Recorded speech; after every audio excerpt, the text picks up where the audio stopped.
Mijn naam is Hans Lambeau, ik ben hoofdredacteur van Database Magazine en deze keer is op BI-platform onze gast Rafal Lukawiecki. Welcome. Rafal, is it all right if I introduce you as an independent consultant? Yes, absolutely. Thank you very much. I work for Project Botticelli Limited, a small consulting company based as of the last few years in Ireland and in existence since year 2000. And indeed, business intelligence is one of the two key areas that I concentrate on. Security and data protection is actually the other part that I specialize in. Are you specialized in Microsoft BI or? Primarily. Microsoft and Microsoft technologies are the ones I have been closest to for at least the last 15 years of work. I know them the best. However, as it is the case always in business intelligence, we integrate with a plethora of systems. So we've seen them all one way or another. Data may be sourced from Oracle, SAP, or whatever system you choose to have. However, my specialty would be in doing the analytical part on the Microsoft platform. Rafal, how's the data warehouse going to be used in future? So this is very exciting because once you have a relational data warehouse, you can use it in ways perhaps it has not been designed for. Traditionally, a data warehouse is a repository for analytical information which shifts in one direction from a transactional system. However, what we are seeing is that a data warehouse, relational in nature, perhaps is a good place to store newly created analytical information directly in it. So as you mentioned in a discussion we were having before this interview, it is a little bit like putting a data warehouse in front rather than behind the system, reversing its traditional role. Data warehouse becomes a very interesting repository of information, but it's also interesting not just because of its structure, but also because of the way it deals with time. So using it as a repository almost instantly gives you access to trend analysis, to ability to figure out how certain fact and its dimensions evolved over a period of time.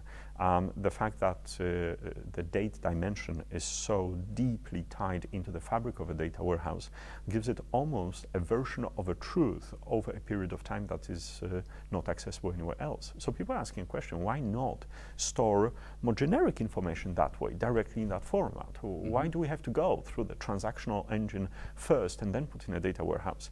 And the answer is, by all means, do it, even if it breaks quite a few myths or perhaps some rules and facts we've been used to over the last few years of never writing directly to it. So we're ready for that already? I think as long as you understand it's experimental in nature and it's not done widely at all, it is definitely well worth a try. So that's something completely new for the future, but you mentioned a couple of other things that were very awkward to me. Absolutely. So this is probably not the biggest example of things to come. My favorite example of how BI can be used as an innovative platform for building new types of applications is called predictive programming. Predictive programming is an approach where we use the data mining technology to find a pattern that represents logic that can influence application behavior. A good example here is business process validation or an input validation. Instead of validating an input screen, for example in an insurance company data entry screen, instead of validating it by means of hard-coded rules, we can use data mining to find what is normal and what is abnormal about your data, and then perform a very simple anomaly detection on each screen of data entry. So as the end user data entry clerk enters something on the screen and they click submit, this is passed through the data mining engine to find out whether it's anomalous or not. And we get an answer, yes or no. This is a very innovative use and it brings a lot of intelligence into software. This can be approached from other perspectives, such as business process validation or an adaptive user interface, but this is probably the favorite of the new things. And what's the other two? The other two would be, on the tip of my tongue, would be something that's close to my heart from the days when I was a student, a deductive database. Deductive database is a database that has facts in it and also inference rules that infer not so much other facts but knowledge which sits somewhere there, hidden inside the data. Now, in the old days, it was a combination of a traditional database, perhaps relational, and a programming in logic approach such as Prolog or maybe functional languages such as Lisp. Now, this has become much, much easier nowadays by using OLAP together with the concept of predictive KPIs, built again using data mining technology, to add data that doesn't actually exist in the database, but which is its effect through those rules that you infer by means of data mining. And that leads to the fourth and probably the most practical thing, which is the predictive KPI. Key performance indicators typically tell you what's happening now. You are green, you are yellow, you are red, based on a target you are supposed to hit and the actual value you have hit. Why not use a technique such as time series to explore what will be the value of this KPI next month and compare it against your target for next month? So we will not only know that you are perhaps green now, but let's say you are going to be green next month, so we have reasons to be happy about it. We call it a PKPI, predictive KPI. And it is a very innovative way to feed back information into the management process, into at least the monitor-analyze process of performance management.